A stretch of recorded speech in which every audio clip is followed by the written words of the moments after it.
마라와 엘림. 이것이 이제 인류의 문명의 발생지로 생각하는 에집트 문명이 발생한 거죠. 바로 나일강입니다. 나일강은 세계에서 제일 긴 강이죠.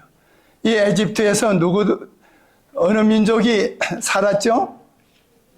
어느 민족이 종로를 타고 있었죠? 이스라엘. 그래서 하나님께서는 이제 이스라엘을 구원해 내셨어요. 출애굽기 13장 18절에 보면 하나님이 홍해의 광야길로 돌려 백성을 인도하셨다고 그랬어요. 바로 이와 같이 좀 붉은 화살표식으로 이스라엘 백성을 인도하시는데, 이제 바로 이스라엘 나라 팔레스타인으로 바로 가나안으로 이게 인도하지 아니하시고 하나님께서 어느 길로? 홍해 길로 이렇게 돌려 백성을 인도하셨어요.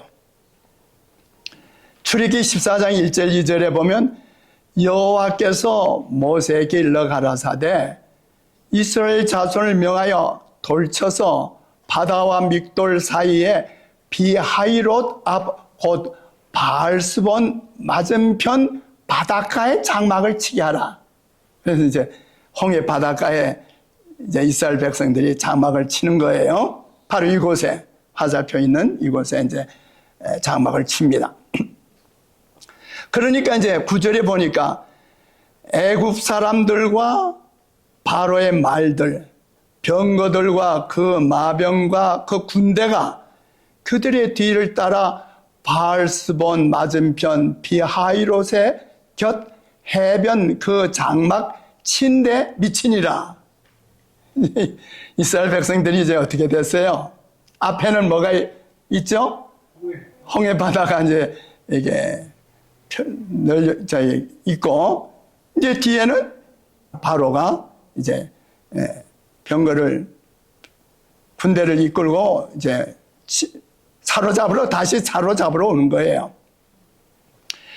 그런데 이제 14장 10절 11절에 보면 이스라엘 자손이 심히 두려워하여 여호와께 부르짖고 그들이 또 모세에게 이르되 애굽에 매장지가 없으므로 당신은 우리를 이끌어내어 이 광야에서 죽게 하느냐, 이렇게 이제 불평을 하죠. 얼마나 두렵겠어요. 더 나아갈 수 없는 앞에는 홍해 바다가 있죠. 뒤에는 애국 군사들이 추격하고 있잖아요. 13절에 보니까 모세가 백성에게 이르되 너희는 뭐 하지 말고 두려워 말고 가만히 서서 여호와께서 오늘날 너희를 위하여 행하시는 구원을 보라. 하나님께서 어떻게 우리를 구원하시는지 보라, 이렇게 말합니다. 15절 16절에 여호와께서 모세에게 이르시되 지팡이를 들고 손을 바다 위로 내밀어 그것으로 갈라지게 하라. 어떻게 하라고요? 바다가 어떻게 된다고요?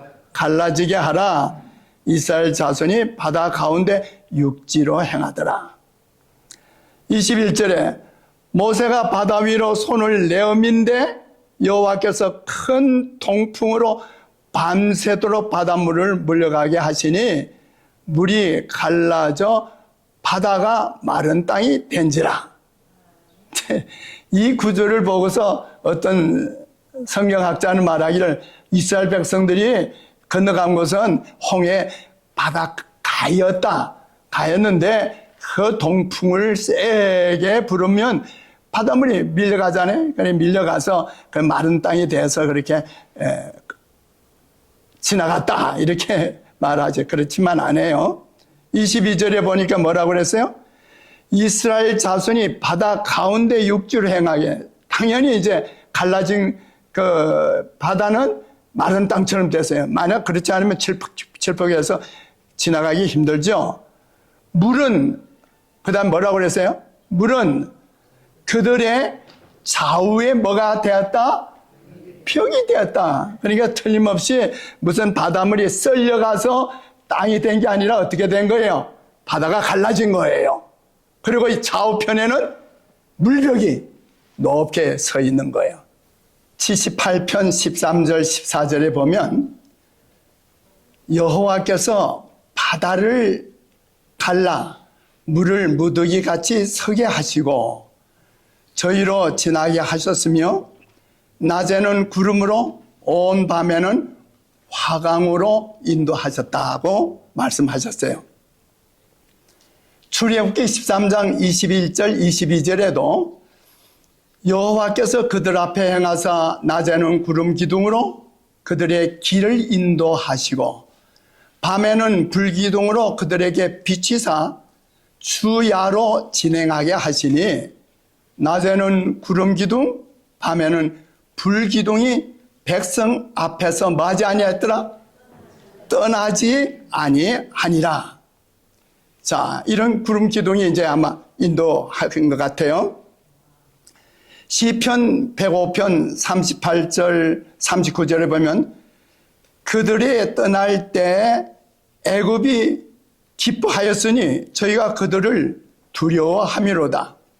여호와께서 구름을 펴사 덮개를 삼으시고 밤에 불로 밝히셨다.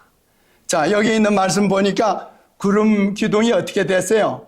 구름을 펼쳐서 그 광야의 더위에서 이렇게 시원하게 해주는 거죠. 밤에는 불로 밝히셨다고 그랬어요. 낮에는 구름이 그들의 여정을 인도하거나 군중 위에 하늘 덮개처럼 펼쳐 있었다.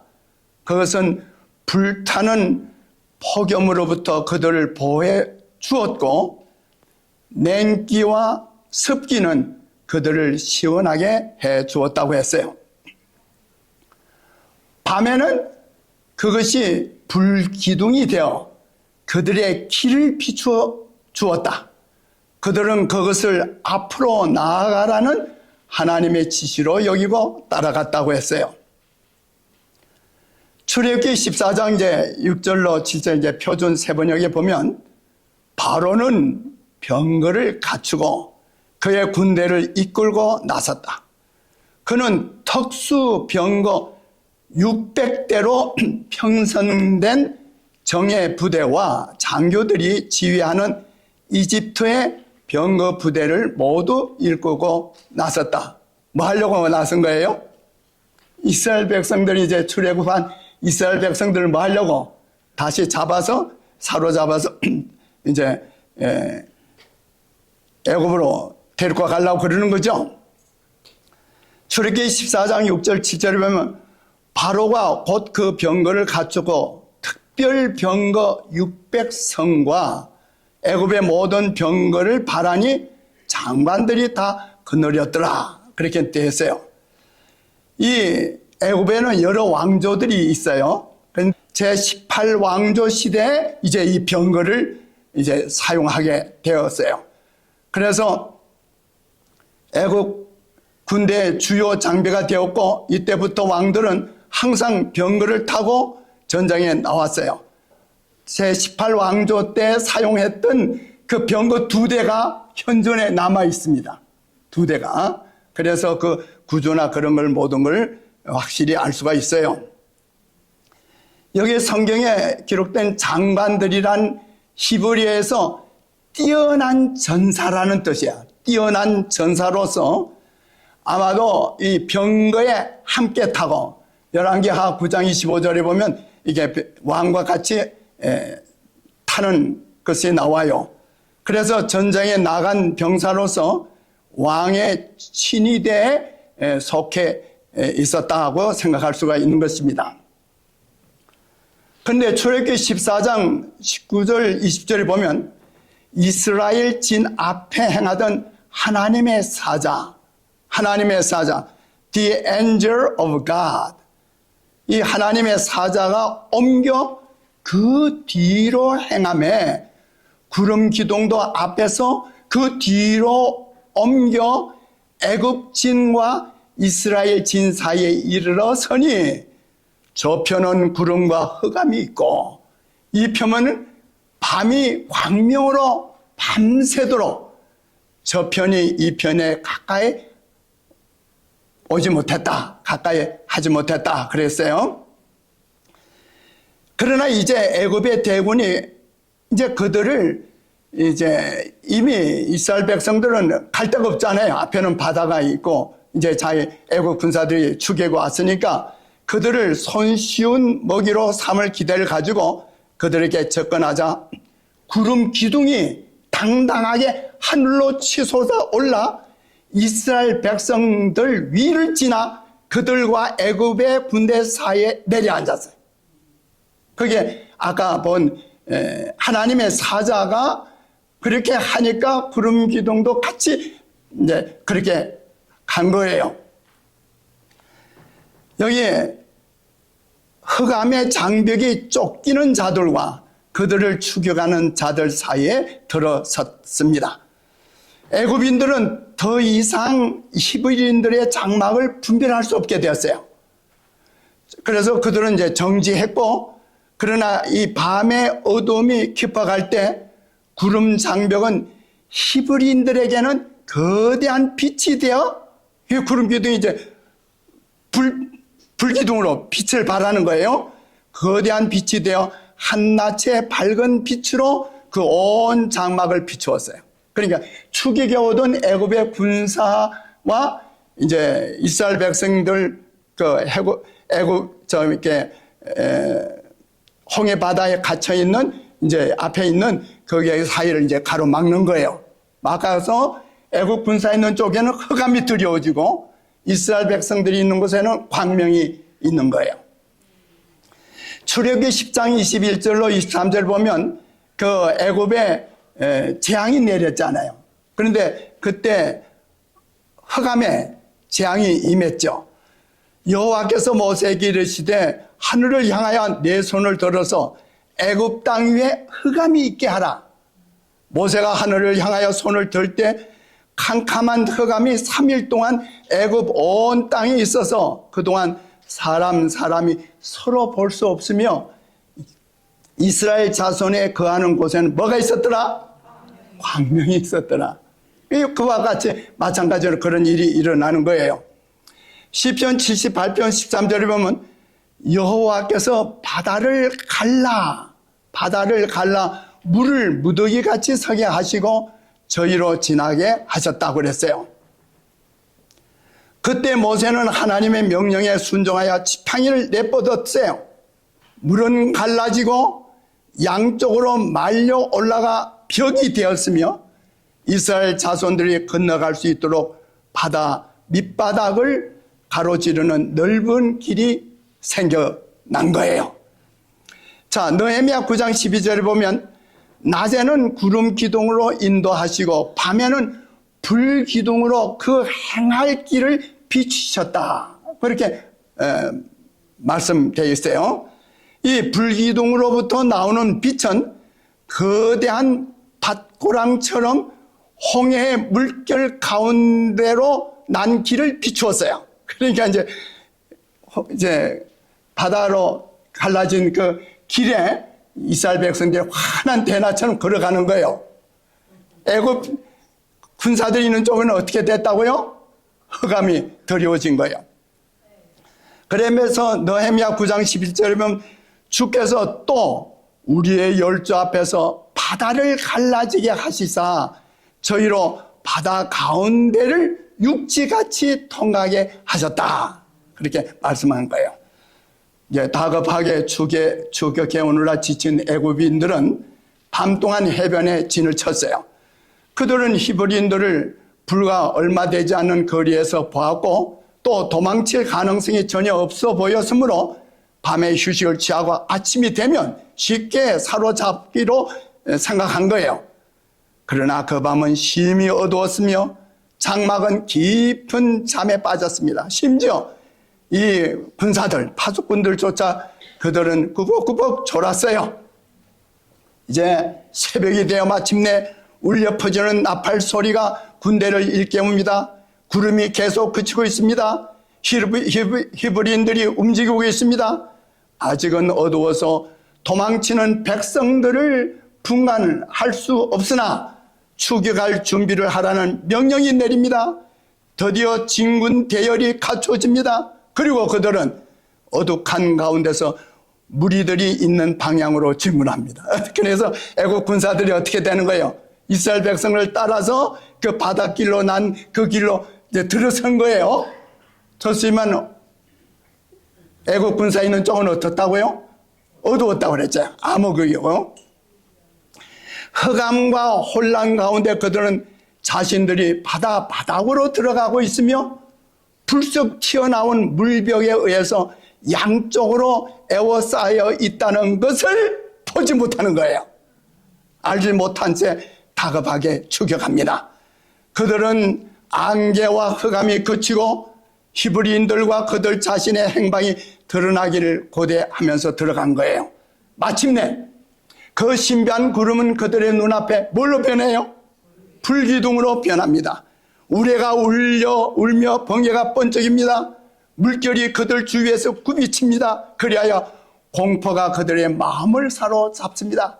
두려움과 혼란의 와중에서 번쩍이는 불빛은 놀란 애굽인들에게 무서운 물결이 오른쪽과 왼쪽으로 무더기를 이루고 있는 모습을 보게 되는 겁니다.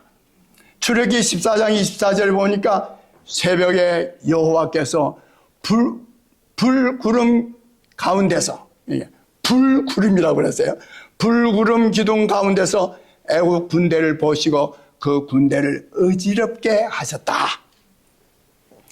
시편 77편 17절 18절을 보면 구름이 물을 쏟고, 구름이 뭘 쏟았다고요?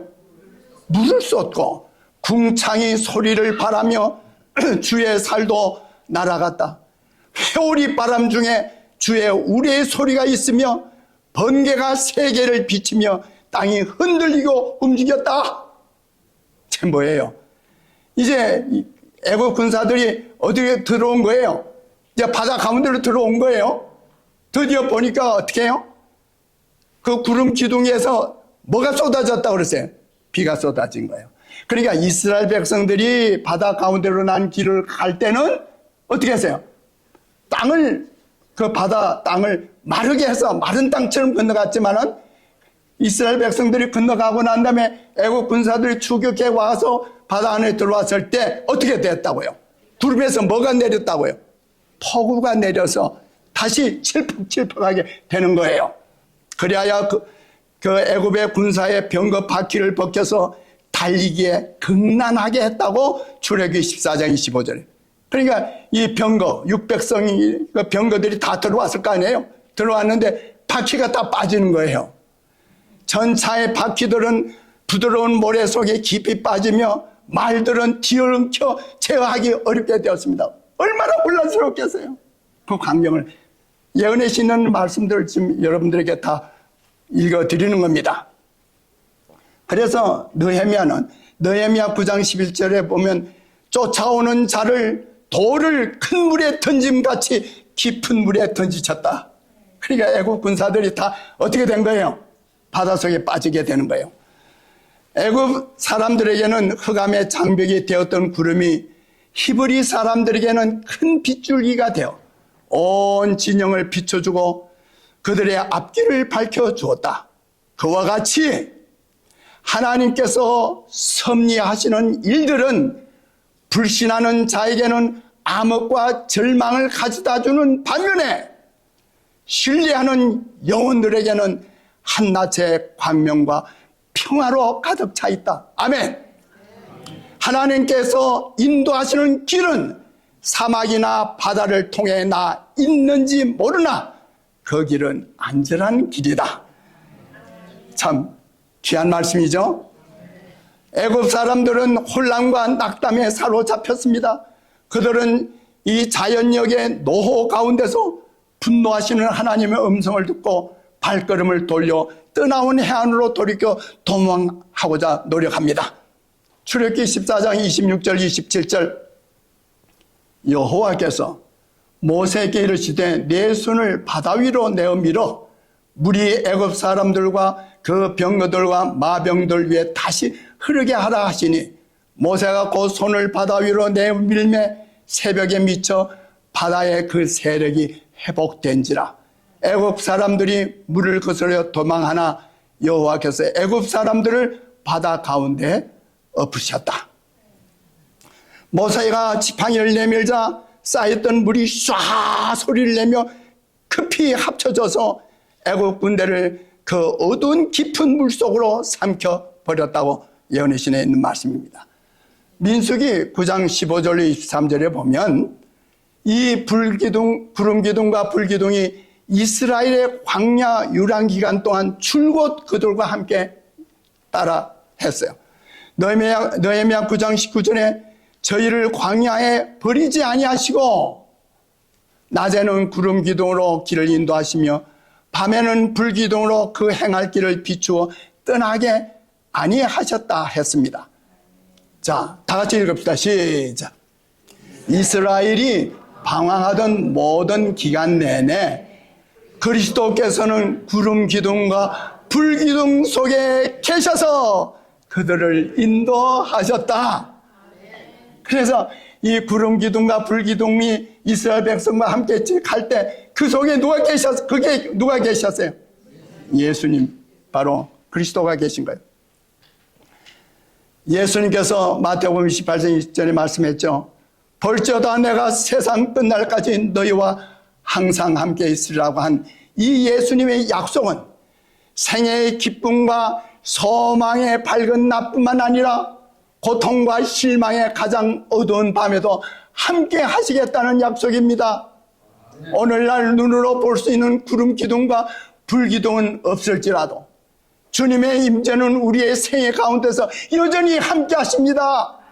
우리의 영안이 그다지 어둡지 않은 한 주님의 인도하심을 식별할 수 있는 사람들은 복받은 사람들입니다.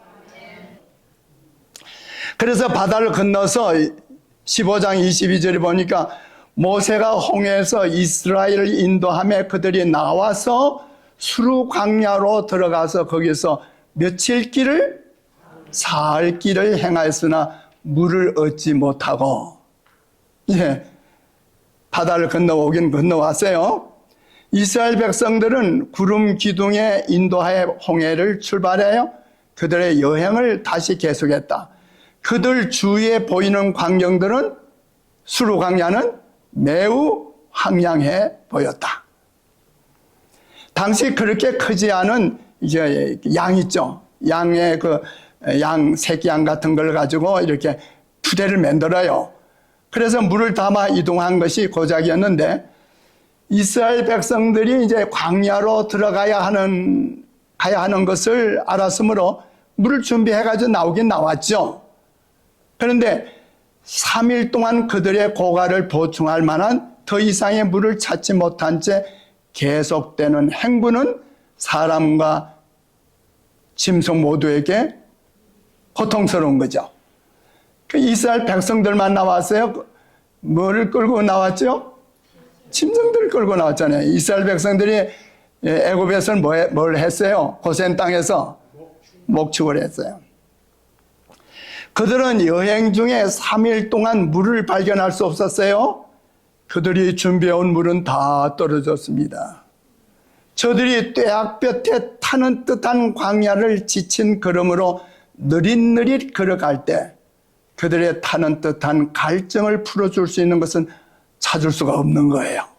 모세는 몹시 걱정을 하면서 인도하는 구름을 보았는데 바로 그 지역으로, 마라 지역으로 구름이 인도하는 거예요. 구름 기둥이. 그러자 백성들이 물이다 물이다 라고 외치는데 그 기쁨의 함성을 듣고 모세는 가슴이 철컹 내려앉았어요. 남자들과 여자들과 아이들이 기뻐 날뛰며 급히 샘물이 있는 곳으로 모여들었으나 무리로부터 고통스러운 부르짖음이 터져 나왔어요. 야, 물이 쓰다, 배로월이다, 못 먹겠다, 못 마시겠다, 이렇게 하는 거예요. 수년 전에 가봤어요. 여기 이제 종려나무들이 좀 있고, 거기에 이제 우물이 있어요. 이게 바로 마라의 우물이에요. 근데 이 마라의 우물에 지금은 물이 거의 없어요. 어떨 비가 올 때는 물이 좀 있을는지 몰라도 어쨌든 우리가 갈 때는 물이 거의 바닥에 뭐 조금 이렇게 물기만 있고 물이 없었어요. 사실 이곳이 마라와 같은 장소라면 그 물이 모세에 의해 달게 된 후에 이것이 영구적으로 된 것이 아니고 그 당시에 백성들에게만 잠깐 마실 수 있도록 변화된 거예요. 영구적으로 변한 게 아니었다 이 말이에요. 그들은 저 신비한 구름 속에 계신 하나님께서 그들과 모세를 거기까지 인도하셨다는 사실을 기억하지 못하고 공포와 절망 중에서 그들을 그런 길로 인도했다고 누구를 비난하는 거예요? 모세를 비난하는 거예요. 그러자 출애굽기 15장 25절에 모세가 여호와께 부르짖었더니 여호와께서 그에게 한 나무를 지시하시니 그가 물에 던짐에 물이 달아졌더라. 하나님께서 이제 저 나무 하나를 지적하시면서 그 나무를 잘라서 물에 던지라 이렇게 하는 거예요. 사도행전 5장 30절에 보면 너희가 나무에 달아 죽인, 어디에 달아 죽인? 나무에 달아 죽인 누구를? 예수를 우리 조상의 하나님이 살리시고, 또 사도행전 13장 29절에 보면 성령의 저를 가리켜 기록한 말씀을 다 응하게 한 것이라 후에 나무에서 내려다가 무덤에 두었더니, 또 베드로전서 2장 24절 다 같이 읽읍시다. 시작. 친히 나무에 달려 그 몸으로 우리 죄를 담당하셨으니 이는 우리로 죄에 대하여 죽고 의에 대하여 살게 하려 하심이라. 아멘. 그러니까 이 말의 썬물을 달게 하기 위해서 던져진 나무는 뭐를 상징해요? 예, 나무 십자가에 달리신 구원자 예수님을 나타내는 거예요. 맞습니까? 틀림없어요. 하나님께서 광야를 방황하던 이스라엘 백성을 다루신 기록은 각 시대의 당신의 백성들을 위한 경고와 교훈으로 가득 차 있다. 그래서 오늘 우리는 이 마라의 썬물을 보면서 이 기록을 살피면서 오늘 현재 우리에게 주시는 하나님의 구원의 기별이 뭔가 하는 것을 오늘 배워야 하는 거예요.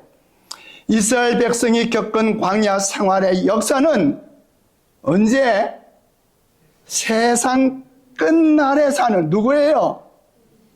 우리 아니에요. 우리 콜톤 교인 아니에요. 맞아요? 세상 끝이 아니에요. 우리가 지금 살고 있는 시대가 어느 시대예요? 세상 끝이잖아요. 그러므로 이런 세상 끝에 사는 영적 이스라엘의 유익을 위해 기록되었다. 히브리 사람들이 겪은 여러 가지 경험은 가나안에 있는 그들의 약속된 어디에? 가나안 안식처에 들어가기 위한 준비 학교였다. 그래서 그들이 이제 출애굽한 후에 약속의 땅 가나안에 가기까지 가는 도중에 일어나는 그 모든 과정은 하나님께서 뭐 하시는 거예요? 훈련시키시는 과정이에요. 오늘 우리는 뭐예요? 이 세상에서, 이 세상 애굽에서 우리를 구원해내셔서 우리는 어디로 가요?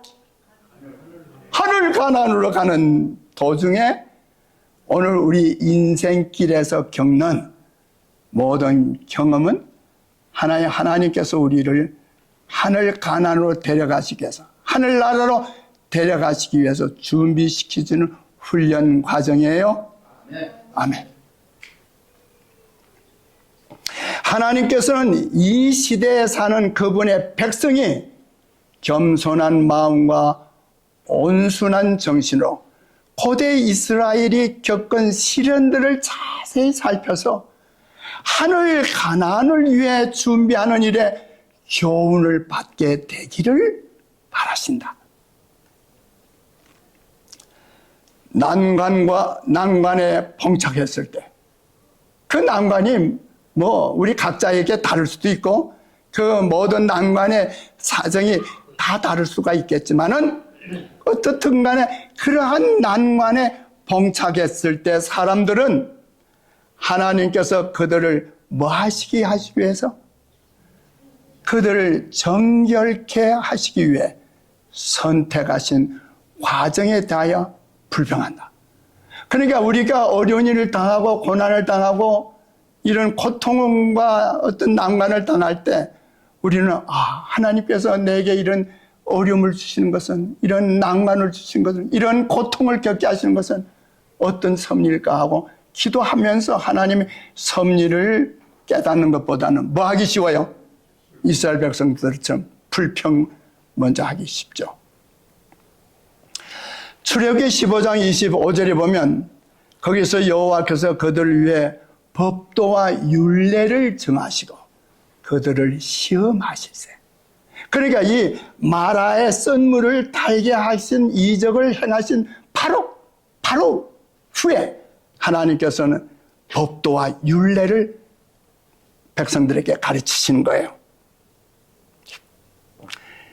15장 26절에 가라사대 너희가 너희 하나님 나 여호와의 말을 청종하고 나의 보기에 의를 행하며 내 계명에 귀를 기울이며 내 모든 규례를 지키면 이스라엘 백성의 신체적인 안녕은 하나님의 말씀의 순종에 달려 있어요. 이 위대한 원칙은 이스라엘인들의 시대뿐만 아니라 모든 시대를 통하여서도 참된 것입니다. 인류의 신체적인 안녕은 지금도 넓은 범위에 있어서 하나님의 법을 어떻게 순종하느냐, 대하느냐에 달려있는 거죠. 만일 그들이 궁핍한 중에서 그분께 부르짖으면 그분께서는 계속 그들에게 당신의 사랑과 돌보심의 증거를 나타내실 것이었다. 그들이 만일 당신의 계명을 순종한다면 그들에게 질병이 이르지 않게 하시겠다고 약속하셨다. 출애굽기 15장 26절 내가 애굽 사람에게 내린 모든 질병이 하나도 너희에게 내리지 아니하리니 다 읽읍시다. 그 다음에 나는 너희를 치료하는 여호와임이니라. 생명을 주는 모든 능력은 하나님께로부터 옵니다. 사람이 질병에서 회복될 때 그를 회복시켜 주시는 분은 하나님이십니다. 이스라엘 백성에게 주어진 말씀은 오늘날 육신의 건강과 심령의 건강을 회복하는 사람들에게도 해당됩니다. 나는 너희를 치료하는 여호와입니다. 천연의 활동을 통해 하나님께서는 우리를 생존케 하십니다. 우리의 건강을 정진시켜주고 회복시켜주기 위해 매일, 매시간, 매순간 활동하고 계십니다. 여러분이 우리 모두가 잠들고 있을 때도 하나님은 뭐하고 계셔요? 계속해서 우리의 심장을 작동시켜 주시죠. 심장이 멎으면 어떻게 돼요? 심장이 멎는 순간 우리는 바로 심장마비가 될 수 있죠. 몸의 어떤 부분이 상처를 입게 되면 치료의 과정이 즉시 나타나고 천연의 활동이 완전한 회복을 위해 즉시 시작됩니다. 우리 손이 비었을 때 피가 좀 나오더니 응고되잖아요. 여기에 놀라운 약속이 기록되어 있습니다. 이제부터 하나님의 백성이 그분의 모든 계명에 엄격히 순종한다면 그분은 마라의 물을 고치셨던 것과 같이 그들을 치료할 것이다. 이 말씀을 언제 주셨다고요? 마라의 썬물을 고치신 후에 주신 거예요. 그 말은 오늘 너희들이 질병에 걸려 있다 할지라도 너희의 몸에 모든 게 좋지 않은 상태라 할지라도 내가 마라를 건쳐준 것처럼 너희를 뭐 하겠다? 건쳐주겠다 하시는 말씀이에요. 출애굽기 15장 27절에 그들이 어디에 이제 이르게 됐어요? 엘림에 이르니 그게 물샘 12과 정녀 70조가 있는지라 거기서 그들이 그 물 곁에 장막을 치니라. 마라는 홍해를 건넌 뒤 남쪽으로 약 47마일 거리에 있어요. 그런데 이 엘림은 마라 남쪽으로 고작 8.75마일 밖에 되지 않아요. 그러면 마라에서 백성들은 다시 엘림으로 여행했습니다. 그곳에서 그들은 물샘 12과 정료수 70수를 발견했는데 애굽을 떠난 지 한 달이 되었을 때 그들은 광야에서 처음으로 장막을 쳤어요. 그동안에 쭉 그냥 여행만 하다가 신광야에 들어가기 전에 그들은 여기서 수일 동안 안식하게 된 거예요. 엘림에서요. 참. 자, 출애굽기 23장 20절 다 같이 읽읍시다. 시작. 내가 사자를 내 앞서 보내어 길에서 너를 보호하여 너로 내가 예비한 곳에 이르게 하리니. 와, 여기 보면 I have prepared. 이 엘림은 예수님께서 이스라엘 백성을 위해서 미리 예비하신 곳이라는 거예요. 그냥 지나가는 노정 가운데 어떤 한 오아시스와 같은 곳이라고 생각지 마시려 바랍니다. 구름 기둥과 불 기둥으로 이스라엘 백성을 출애굽시켜서 인도하셨던 그 예수님이 이스라엘 백성들의 노정의 오아시스의 엘림을 미리 뭐 하신 곳이라고요? 예비하신 곳. 오늘 이것이 오늘 우리 함께 말씀을 통해서 은혜 받아야 할 하나님의 놀라우신 축복의 기별이에요. 여기에 기록된 사자는 확실하게 말라기 3장 1절에 있는 말씀대로 언약의 사자, 곧 그리스도를 가리킨다고 그랬어요. 항상 그리스도는 이스라엘에게 보내진 하나님의 사자였어요. 그리스도께서는 광야에 있던 히브리 사람들의 인도자, 곧 여호와라는 이름을 가지신 천사로서 구름 기둥에 둘려 군중들의 선두에 서서 가셨다. 너의 조상의 하나님, 곧 아브라함의 하나님, 이삭의 하나님, 야곱의 하나님 여호와라고 모세에게 말씀하신 그분은 바로 언약의 천사로서 과거의 조상들에게 자기 자신을 나타내셨던 예수님이시에요. 자, 엘림에 물샘 몇 개가 있었다? 12. 정류소가 몇 개가 있었다? 여러분, 이런 말씀은 그대로 그냥 쉽게 읽어 가지 마시길 바랍니다. 아니, 어째 물샘이 12개나 되고, 아니, 정류소가 70이나 있나? 어떻게 그렇게 숫자가 그렇게 돼 있나? 좀 생각해 보셨어요? 저는 그것을 좀 명상을 했어요. 그러니까 창세기 39장 14절, 계시록 21장 12절에 보면 이스라엘은 몇 지파라? 12지파. 창세기 46장 27절에 보면 애굽에 이른 자의 도합이 몇 명이었더라? 70명이야. 이스라엘 백성들이, 야곱의 자손들이 애굽에 들어갈 때 70명이라고. 신기하지 않아요? 출애굽기 1장 5절에 보면 야곱의 혈속이 모두 70인이었더라. 신명기 10장 22절에 보면 애굽에 내려간 내 열조가 겨우 70인이었으나 이제는 네 하나님 여호와께서 너를 하늘의 별같이 많게 하셨느니라. 여러분, 엘림의 70주의 정류수는 오늘 우리에게 무엇을 말씀해 줍니까? 너희가 오래지 않아서 하늘의 별처럼 허다한 백성이 되리라는 말씀이에요. 출애굽기 24장 1절 9절, 민수기 11장 25절 25절에 보면 이스라엘의 장로가 몇이 있었어요? 이스라엘 지도자 장로가 몇이 있어요? 홍장로님? 70명이 있었대요. 자, 마태복음 10장 1절 2절에 보면 12 제자 사도가 있고, 누가복음 10장 1절 17절에 보면 예수님이 달리 70인 제자를 택해서 보내셨어요. 예수님이 뭐 했다고요? 12 제자를 택하시고 70인 제자를 택하신 거예요. 자, 이스라엘 백성들이 애굽에 내려갈 때 70인이었어요. 이 모든 것이 그들이 엘림에 도착해 보니까 정류수가 몇이라고요? 70이라고요. 이걸 그대로 그냥 생각 없이 읽어갈 수 있는 말씀이겠어요?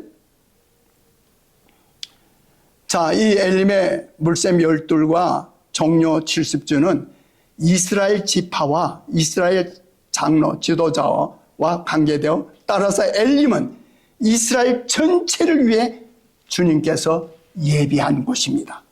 지금 이건 현재 있는 그 엘림 지역이에요.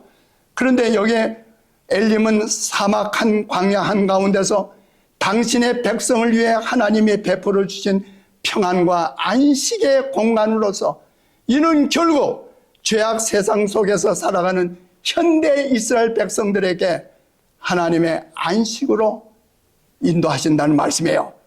이 엘림의 물샘이 어떤 거는 2m가 넘는 물이 지금도 있어요. 하나님께서는 당신의 백성으로 하여금 풍부한 쉼터가 있는 안식처로 인도하십니다. 그리고 거기에는 그 사막 지역인데 여기는 엘림에는 물이 흘러요. 예, 강물이 흘러요. 우리 찬미가 작사자가 있는데 그중에 호라티어스 버너라고 하는 분이 계십니다. 그분이 우리의 찬미가 314장, 318장, 330장, 582장을 작사하셨어요. 호라티어스 버너가. 그 찬미가 작사 가운데는 주 예수 말씀하시기를 목마른 자들아 값없이 주는 생명수 마시고 살아라. 그 물을 마시기 위해 주 앞에 나오니 목마름 다시 없겠고 참 영생 있도다. 내 죄를 자복하니 다 사유하시고 내 병을 고치시며 새 생명 주셨네. 내 속에 쌓인 근심 중하고 중하나 다 벗겨 주시옵고 또 아니하소서. 우리 호라티스 버너가 찬미 가사에 이런 귀한 찬미 가사를 남겼습니다. 그런데 그분이 바로 마라와 엘림에 대해서 다음같이 글을 썼어요. 오늘은 엘림, 종려수와 우물이 있는 곳, 사막길에 지친 몸에 휴식을 주는 서늘한 그늘이 깔려있다. 그늘 한 점 없이 메마르고 황량한 골짜기, 그러나 그들은 같은 사막 안에 있으며 열풍은 쓸쓸한 이곳으로 불어닥치며 골짜기의 얕은 언덕들은 그것들을 똑같이 안고 있다. 변함없는 산들은 그것들을 똑같이 둘러싸고 있다. 이 세상도 그와 같은 곳, 지나간 옛날부터 오늘까지 그와 같은 과정을 거쳐온 것을 나는 기억한다. 쓴 것과 단 것, 슬픔과 기쁨, 그것들은 서로 이웃해 있을 뿐. 그나마도 그것들은 다만 하루길을 사이에 두고 있을 뿐이다. 이 마라의 쓴 물에서 하루도 안 돼요. 8마일밖에 안 되니까 반나절이면 바로 이 엘림에 도착할 수 있는 곳이에요. 때때로 하나님은 쓴맛을 단맛으로 바꿔주시고 때때로 그분은 서늘한 샘물이 솟아나게 하신다. 때때로 주님은 구름 기둥으로 가려주시고 때때로 축복의 종려나무 아래로 이끌어 주신다. 아멘. 그러나 그것이 다 무슨 상관이 있으랴. 오래지 않아 마라도 엘림도 다 지나가고 이곳 사막의 샘물과 종려수도 없어지고 우리는 마침내 하나님의 도성에 안착할 것이다. 아, 행복의 땅, 쓸쓸한 언덕 저편, 그곳에는 영원토록 솟아나는 샘물이 있다. 거룩한 낙원 하늘 저편, 그곳에서 우리는 방황하는 사망의 여행을 끝낼 것이다. 요한복음 14장 2절 3절, 내가 너희를 위해 처소를 예비하러 가노니 가서 너희를 위하여 처소를 예비하면 내가 다시 와서 너희를 내게로 영접하여 나 있는 곳에 너희도 있게 하리라. 마태복음 25장 34절, 너희를 위해 예비된 나라를 상속하라. 엘림을 주님께서 예비해 놓으셨던 것처럼 말입니다. 히브리 11장 16절, 저희가 이제는 더 나은 본향을 사모하니 곧 하늘에 있는 것이라. 그러므로 하나님이 저희 하나님이라 일컬음 받으심을 부끄러워 아니하시고 저를 위하여 한 성을 예비하셨느니라. 고린도전서 2장 9절, 기록된 바 하나님이 자기를 사랑하는 자들을 위해 예비하신 모든 것은 눈으로 보지 못하고 귀로도 듣지 못하고 사람의 마음으로도 생각지 못하였다 함과 같으니라.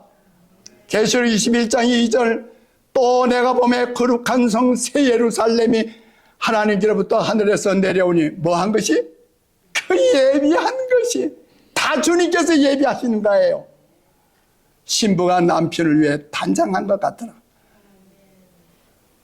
또 내가 수정같이 맑은 생명수 강을 내가 보이니 하나님과 및 어린 양의 보좌로부터 나서 성경은 구원받은 자의 유업을 본향이라고 부릅니다. 그곳에서 하늘의 목자 그리스도께서는 당신의 양무리를 생명의 수, 생명수로 인도하십니다. 헐러 다함이 없는 강은 수정같이 맑고 그 강에 있는 나무들은 구속받은 주님의 백성들을 위해 준비된 길 위에 그 그림자를 던집니다. 이 생명 강가에서 오랫동안 순례자요 방랑자로 살아온 하나님의 사랑하는 백성들은 그들이 거할 집을 발견하게 됩니다. 계시록 22장 2절에 강 좌우에 생명나무가 있어 12가지 실과를 맺히되 달마다 그 실과를 맺히고 그 나무 잎사귀들은 만국을 소성하기 위하여 있더라. 이 소성이라는 말이 헬라어로 테리페이아는 돌봄, 치료, 양육, 간호라는 다양한 의미가 있어요. 영어에 뭐가 있죠? 영어에 뭐예요? 테라피. 바로 이 테라피가 소성한다는 그 단어에서 온 거예요. 헬라에서 온 거예요. 다 같이 읽읍시다. 시작. 다시 저주가 없으며 하나님과 그 어린 양의 보좌가 그 가운데 있으리니 그의 종들이 그를 섬기리라.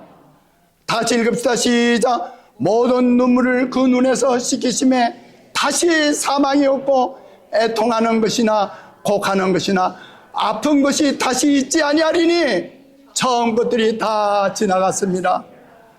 하늘의 분위기 속에는 고통이 존재할 수 없습니다. 그곳에는 눈물이 없습니다. 장례 행렬이 없습니다. 슬픔의 흔적이 없을 것입니다. 헐러 다함이 없는 강은 수정같이 맑고 그 강가에 있는 나무들은 구속받은 주님의 백성들을 위해 준비된 길 위에 그 그림자를 던지고 있습니다. 넓은 평원이 아름다운 언덕으로 둘러싸여 있고 하나님의 산들은 높은 봉우리들을 뻗고 있습니다. 이 평화로운 평원에서 이 생명 강가에서 오랫동안 순례자요 방랑자로 살아온 하나님의 사랑하는 백성들은 그들이 거할 집을 발견하게 됩니다. 이사야 32장 18절에 내 백성이 화평한 집과 안전한 거처와 조용히 쉬는 곳이 있으리라고 했습니다. 우리 하늘 가나안을 향하여 가는 사랑하는 성도들이시여, 재림 성도들이여, 지금 우리가 마라를 지날 수도 있습니다. 우리가 엘림에 잠깐 우리가 쉴 수도 있습니다. 우리의 생애 가운데 마라와 같은 성경험이 있다 할지라도, 엘림과 같이 안락한 처소가 예비됐다 할지라도 이 모든 것들은 잠시 지나갈 것이고 우리는 영원한 처소 하늘 가나안을 향해서 오늘도 끊임없이 전진하시는 사랑하는 믿음의 가족들 되시길 바라면서 오늘 말씀 마치겠습니다. 하나님 아버지, 저희를 이 죄악의 세상 애굽에서 구원해 내셔서 우리 주님께서 예비하신 하늘 가나안으로 저희들을 인도하시고자 오늘도 이렇게 하나님의 성령의 인도하심을 인해서 감사합니다. 저희들을 밝은 대낮이나 어두운 밤이나 구름 기둥과 불 기둥을 통해서 주님이 함께 계셔서 저희들의 인생길을 오늘까지 인도해 주셨습니다. 이제 우리가 때로는 마라에 쓴 경험을 갖습니다. 이 세상의 죄악의 세상에 고통을 겪습니다. 어려움을 당합니다. 마귀는 그의 세력을 해서 우리를 죽이게 옵니다. 그러나 주님께서 우리를 보호해 주실 것을 믿습니다.